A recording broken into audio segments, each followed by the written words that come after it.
Current మంటలపై silence, సర్దుబాటు ఛార్జీల భారం 842 కోట్లు. ఇప్పుడు ఇన్ని మాట్లాడుతున్నారు కదా, ఎందుకని మరి ఆర్థిక మంత్రి గారు గతంలో ఈ ఛార్జీల మీద అలాగే వాళ్ళతో ఒప్పందం మీద అదానీ కంపెనీతో ఒప్పందం మీద వీటన్నిటి మీద ఆయన కేసు వేశారు. ఇప్పుడు దాని మీద అసలు సైలెన్స్. ఈ విద్యుత్ నియంత్రణ మండలి తీసుకుంటున్న ఛార్జీలు ఇవి దాదాపు 2400 కోట్లు తాజాగా భారం పడింది. ఈ పడిన దాంట్లో తగ్గించాలని ఒక అభ్యర్థన, ఆ ధరలు నిర్ణయించడానికి ఏపీ ఇది పెడతారు ఈఆర్సీ, దాని ప్రకారం ఈ మధ్యలో ప్రజల మీద 800 కోట్లు సాలిడ్గా భారం పడింది.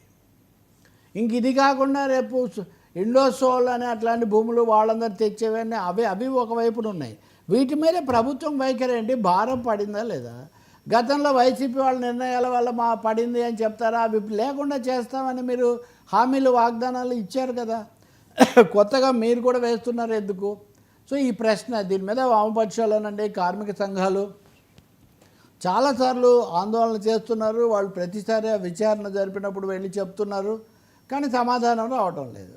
ఇంకోటి, స్మార్ట్ మీటర్లు కూడా, ఖరీదైన స్మార్ట్ మీటర్లు మామూలు పేద ప్రజల ఇళ్లల్లో కూడా తెచ్చి పెడుతున్నారు. ఇవి భవిష్యత్తులో భారం పెంచుతాయని కూడా సందేహం ఉంది.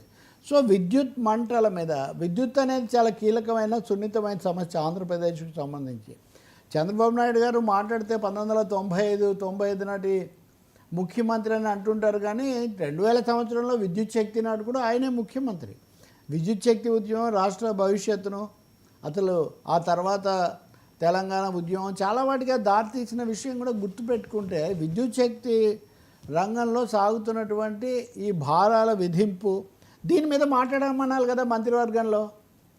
మంత్రులు ఎవరు ఎలక్ట్రిసిటీ వివరించట్లేదు, మనం రేట్లు ఎందుకు పెట్టుకోవాలో తప్పనిసరి అనేం చెప్పడం లేదు.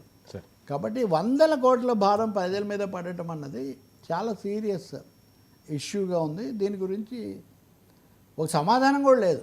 ఇది ఇందాక డబ్బుల గురించి చెప్పినట్టే ఇప్పుడు అమరావతి మీద నిన్న కూడా అమరావతి గురించి మంత్రివర్గంలో కొంత చర్చించి వేగవంతం చేయాలని చెప్పారని చెప్తున్నారు.